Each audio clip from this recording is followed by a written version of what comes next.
Praise the Lord.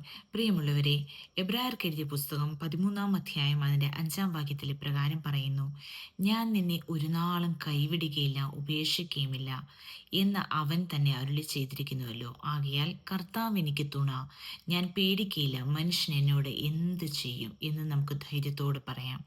ഇതിൽ കർത്താവായ യേശു ക്രിസ്തു നമുക്ക് നൽകിയിരിക്കുന്ന ഒരു വാഗ്ദത്തമാണ്, നമുക്ക് തന്നിരിക്കുന്ന ഒരു പ്രോമിസാണ്. ഞാൻ നിന്നെ ഒരു നാളും കൈവിടുകയില്ല.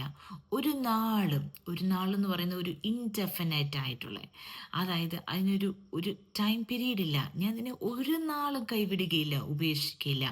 നീ ഏതവസ്ഥയിലൂടെ പോയാലും, ഏത് ബുദ്ധിമുട്ടിൻ്റെ അവസ്ഥയിലൂടെ പോയാലും, ഏത് സന്തോഷത്തിലായാലും ദുഃഖത്തിലായാലും സന്താപത്തിലായാലും ഏത് അവസ്ഥയിലായാലും ഞാൻ നിന്നെ ഒരു നാളും കൈവിടുകയില്ല. നീ ഭയപ്പെടുന്ന ഒരവസ്ഥയിലാണോ, ഭയത്തിൻ്റെ അവസ്ഥയിലാണോ, ഭയത്തിലാണെങ്കിൽ പോലും ഞാൻ നിന്നെ കൈവിടില്ല, ഞാൻ നിന്നെ ഉപേക്ഷിക്കുകയില്ല. ഒരു നാളും ഞാൻ നിന്നെ കൈവിടുകയില്ല, ഉപേക്ഷിക്കുകയില്ല.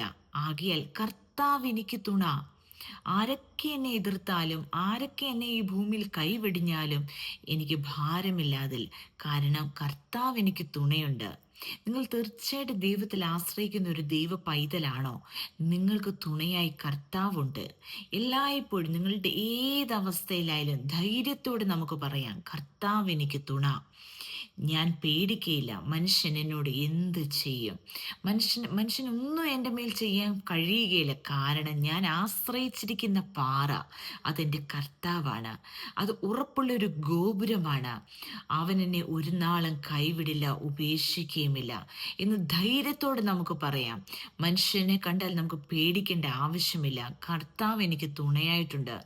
ഞാൻ ഏത് അവസ്ഥയിലൂടെ കടന്നു പോയാലും, ഏത് ദുഃഖത്തിൻ്റെ അവസ്ഥയിലൂടെ കടന്നു പോയാലും കർത്താപ്പച്ചൻ എൻ്റെ കൂടെയുണ്ട്. കർത്താപ്പച്ചൻ എന്നെ ഒരിക്കലും കൈവിടത്തില്ല. നമ്മൾ ആശ്രയിക്കുന്ന പാറ, അവൻ നമ്മളെ ഒരിക്കലും ഉപേക്ഷിക്കാത്തൊരു ദൈവമായിരിക്കാൻ നന്ദിയോടെ സ്തോത്രം ചെയ്യാം. ആവർത്തന പുസ്തകം 31:6 ഇപ്രകാരം പറയുന്നു: ബലവും ധൈര്യവും ഉള്ളവരായിരിപ്പിൻ, അവരെ പേടിക്കരുത്, ഭ്രമിക്കരുത്. നിന്റെ ദൈവമായ യഹോവ തന്നെ നിന്നോട് കൂടെ പോരുന്നു. അവൻ നിന്നെ കൈവിടുകയില്ല, ഉപേക്ഷിക്കുകയുമില്ല. നീ ഒരു വഴിക്കോട്ട് പോണോ എന്ന് നീ ചഞ്ചല ഹൃദയമായി നിൽക്കുന്ന ഒരു വ്യക്തിയാണോ? ധൈര്യത്തോട് പറ, ഞാൻ എൻ്റെ കർത്താവിലാണ് ആശ്രയിച്ചിരിക്കുന്നത്. കർത്താവിനോട് ഞാൻ തീരുമാനം ചോദിച്ചിട്ടുണ്ട്. എൻ്റെ അപ്പച്ചനാണ് എനിക്ക് മുൻപായിട്ട് പോകുന്നത്. കർത്താവ് എനിക്ക് തുണയാണ്. ഞാൻ ധൈര്യത്തോടിരിക്കുന്നു. കർത്താവിനെ ഉപേക്ഷിക്കുകയില്ല. അതിനാൽ പ്രിയമുള്ളവരെ, കർത്താവിൽ ആശ്രയിക്കുക. ദൈവം നമ്മളെ ഓരോരുത്തരെയും ധൈര്യപ്പെടുത്തട്ടെ, ബലപ്പെടുത്തട്ടെ എന്ന് പ്രാർത്ഥിക്കുന്നു. ആമേൻ.